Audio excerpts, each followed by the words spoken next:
এইমাত্র আবহাওয়া দপ্তর থেকে পাওয়া আজকের সবচেয়ে গুরুত্বপূর্ণ খবর, বিদায় নিতে চলেছে শীত, ক্রমশ ঊর্ধ্বমুখী তাপমাত্রার পারদ। তবে আজও রাজ্যের কয়েকটি জেলায় হালকা বৃষ্টির পূর্বাভাস, এমনটাই জানাচ্ছেন আবহাওয়া অধিদপ্তর। এছাড়া আজও আগামীকাল উত্তরবঙ্গ সহ দক্ষিণবঙ্গ এবং কলকাতার কোন কোন জেলার আবহাওয়া কেমন থাকতে পারে, এই বিষয়ে কি বলছে আবহাওয়া দপ্তর, বিস্তারিত জানিয়ে দেব ভিডিওটির মাধ্যমে। বিস্তারিত জানতে হলে অবশ্যই ভিডিওটিকে শেষ পর্যন্ত দেখবেন, আর ভিডিওটি ভালো লাগলে একটি লাইক করবেন। আর এই ধরনের আবহাওয়ার আপডেটগুলি প্রতিনিয়ত আপডেট পেতে হলে আমাদের চ্যানেলটিকে সাবস্ক্রাইব করে পাশের থাকা বেল আইকনটিকে প্রেস করে আমাদের সঙ্গেই থাকবেন। তা চলুন এক নজরে দেখে নিই। দিন দুয়েক বৃষ্টির পূর্বাভাস ছিল উত্তর ও দক্ষিণবঙ্গের বেশ কিছু রাজ্যে। আজও বৃষ্টি হতে পারে বাংলার একাধিক জেলায়। এই মুহূর্তে বেশ ঘন ঘন মুড সুইং হচ্ছে আবহাওয়ায়।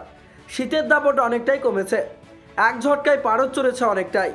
আর আবহাওয়ার এই মুড সুইংয়ের প্রভাব পড়েছে দক্ষিণবঙ্গের একাধিক জেলায়।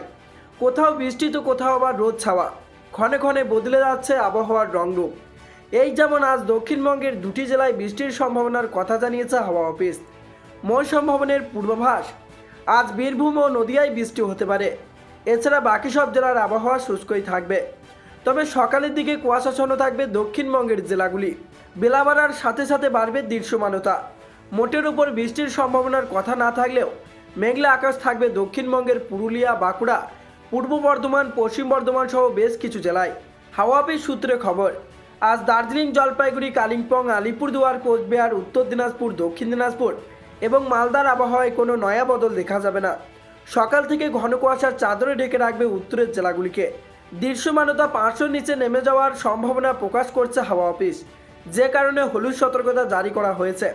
হালকা বৃষ্টির পূর্বাভাস রয়েছে কালিম্পং ও দার্জিলিংয়ে। হালকা তুষারপাতও হতে পারে। এমন পরিস্থিতিতে বাঙালির সবচেয়ে বড় চিন্তা, সরস্বতী পুজোর দিনটাও কি বৃষ্টির কারণে মাটি হবে? হাওয়া অফিসের পূর্বাভাস, আগামী 11 তারিখ অবধি শুষ্কই থাকবে বাংলার আবহাওয়া। তবে সামান্য ঠান্ডা বাড়ার কথা জানিয়েছে আবহাওয়া দপ্তর। বৃষ্টির কথা এখনও না জানা গেলেও সরস্বতী পুজোর আগে ফের একবার শীতের ঠান্ডা অনুভব করবে রাজ্যবাসী। তো বন্ধুরা, এই ছিল আবহাওয়া দপ্তর থেকে পাওয়া লেটেস্ট আপডেট। তো আজকে এখানেই বিদায় নিচ্ছি। আবারও দেখা হচ্ছে পরবর্তী কোনো লেটেস্ট আপডেটের সাথে।